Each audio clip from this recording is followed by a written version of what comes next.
അവരിപ്പോൾ നിലവിൽ എന്താ വെച്ചാൽ ആ സ്പെസിഫൈ ചെയ്തിട്ടുള്ള സ്പോട്ട് ഐഡന്റിഫൈ ചെയ്യുന്നതേ ഉള്ളൂ, അത് ചെയ്തിട്ടില്ല. അങ്ങനെ അവർക്ക് ഒരു കൃത്യമായിട്ടുള്ള ലൊക്കേഷനിലേക്ക് അവർ എത്തിയിട്ടില്ല ഇതുവരെയായിട്ടും.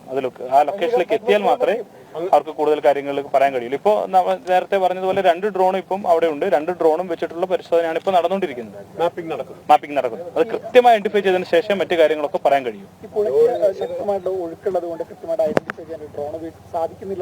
ഇല്ല, ഡ്രോൺ ഇപ്പോൾ വളരെ സ്റ്റേബിൾ ആണ്. എന്താണ് മുന്നോട്ടും പുറകോട്ടും പോകുന്നതിന് വളരെ സ്റ്റേബിൾ ആയി തന്നെ ഡ്രോണിന്റെ മൂവ്മെന്റ് വളരെ കൃത്യമായിട്ട് നടക്കുന്നുണ്ട്. ഇപ്പോൾ അങ്ങനെ ഒരു പ്രതികൂലമായ രൂപത്തിലല്ല ഇപ്പോൾ പോസിറ്റീവായിട്ടുള്ള രൂപത്തിൽ തന്നെയാണ് കാലാവസ്ഥയുള്ളത്. ഈ നാവികസേനയുടെ മുങ്ങൽ വിദഗ്ധർക്ക് ഏതെങ്കിലും തരത്തിലുള്ള ഈ ട്രക്കുമായിട്ട് ഇല്ല, അത്തരം കാര്യങ്ങളൊക്കെ ഒന്നും എത്തിയിട്ടില്ല. ഇപ്പൊ XR ലൊക്കേഷൻ ഐഡന്റിഫൈ ചെയ്യുന്ന പ്രവർത്തനമാണ് ഡ്രോൺ ഉപയോഗപ്പെടുത്തിയവർ ചെയ്യുന്നത്. നമ്മൾ ഇന്നലെ പറഞ്ഞിരുന്നത് പോലെ എന്താണ് വലിയൊരു മെറ്റൽ കണ്ടന്റിന്റെ ഒരു സാന്നിധ്യം നമ്മൾ കണ്ടെത്തിയിരുന്നു. പക്ഷെ ആ XR ലൊക്കേഷനിലേക്ക് എത്തിയിട്ടില്ല. അതാണ് ഇപ്പോൾ ടു ടൈപ്സ് ഓഫ് ഡ്രോൺ ആണ് ഉപയോഗിക്കുന്നത്. അത് ഉപയോഗപ്പെടുത്തി ഐഡന്റിഫൈ ചെയ്യുന്നതേ ഉള്ളൂ. സ്പോട്ടിലേക്ക് എത്തുന്നതിന് വേണ്ടിയിട്ടുള്ള പരിശോധനയാണ് ഇപ്പോൾ നടന്നുകൊണ്ടിരിക്കുന്നത്. അതായത് നേരത്തെ കാണാവുന്ന തരത്തിലേക്ക് കാര്യങ്ങൾ എത്തിയിട്ടില്ല എന്നുള്ളത്. എത്തിയിട്ടില്ല. ഇന്നിപ്പോ അദ്ദേഹം പറഞ്ഞിരുന്നല്ലോ, നമ്മുടെ മേജർ ഇന്ദ്രപാൽ പറഞ്ഞിരുന്നല്ലോ, അദ്ദേഹത്തിന് നമുക്കൊരു 2 hours ശേഷമാണ് അതിന്റെ ഒരു അതിലേക്ക് എത്തുന്നതേ ഉള്ളൂ. ഇപ്പം ഈ ബൂം എസ്കേറ്റേഴ്സ് അവിടെ ഉപയോഗിക്കുന്നുണ്ടല്ലോ? ഇല്ല, ബൂം എസ്കേറ്റർ ഇപ്പോൾ ഉപയോഗിക്കുന്നില്ല. ഇപ്പോൾ ബൂം എസ്കേറ്റർ ഒന്നും ചെയ്യുന്നില്ല. ഇപ്പോൾ ചെയ്യുന്നത് നേവി, നമ്മൾ നേരത്തെ പറഞ്ഞ പോലെ ഈ പുഴയുടെ നടുക്ക് മണ്ണ് കൂടി കിടന്നൊരു സ്ഥലമുണ്ട്, അവിടെ നേവിയുടെ ടീമുണ്ട്.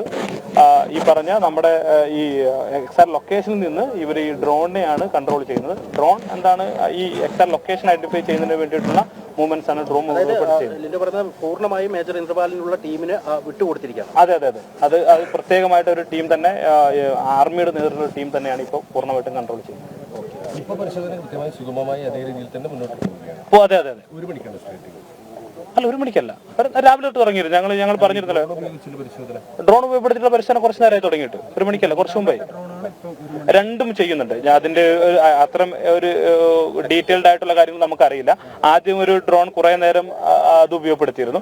പിന്നീട് അവർ അതിന് ശേഷമുള്ള ഒരു മെഷീനറീസ് എന്തൊരു ഈ ഡ്രോണിന്റെ അടിയിൽ ഈ മെറ്റൽ ഡിറ്റക്ടർ പോലെയുള്ള ഒരു മെഷീനറി ഉണ്ട്, ആ മെഷീൻ ഉണ്ട്. അത് മാറ്റി വേറൊരു മെഷീൻ വെച്ച് വീണ്ടും അടുത്ത ഡ്രോൺ പറത്തുന്നതാണ് കണ്ടത്. അപ്പോൾ അല്ല, അടിയൊഴുക്ക് ഇപ്പൊ പ്രശ്നമല്ല. ഇപ്പൊ ഡ്രോൺ ഉപയോഗപ്പെടുത്തിയാണ്. ആ ഡ്രോണിന് പോകാനുള്ള ഒരു തടസ്സം ഇപ്പൊ ഇല്ല.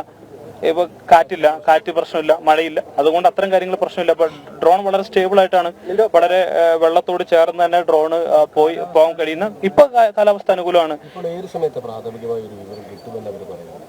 ആഫ്റ്റർ 2 hours ആണ് അവർ പറയുന്നത്. ഇപ്പൊ ഈ നേവി സംഘം പൂർണ്ണമായും നദിയിൽ ഇറങ്ങി പരിശോധന നടത്തുന്ന സാഹചര്യം ഉണ്ടായിട്ടുണ്ട്. അവര് രാവിലെ പോയിരുന്നു. അതിനുശേഷം ഞങ്ങൾ നേരത്തെ ഒരു 11:30 ബ്രീഫ് ചെയ്ത സമയത്ത് ഞങ്ങൾ പറഞ്ഞിരുന്നല്ലോ, അവര് ഒന്ന് വന്ന് മേജർ ഇന്ദ്രപാലിന്റെ നേതൃത്വത്തിലുള്ള ഒരു യൂണിറ്റ് ഒരു സെർച്ചിങ് നടത്തിയിരുന്നു. അതിനുശേഷം ഇപ്പൊ ഞങ്ങൾ പോയപ്പോൾ ഉള്ള കാര്യങ്ങളാണ് ഇപ്പോൾ പറഞ്ഞത്. നേവിനെ ഉപയോഗപ്പെടുത്തുന്നത് ഈ XR ലൊക്കേഷൻ ഐഡന്റിഫൈ ചെയ്തതിന് ശേഷമാണല്ലോ, പക്ഷെ അതിലേക്ക് എത്തിയിട്ടില്ല. അതാണ് അതിന്റെ പ്രശ്നം.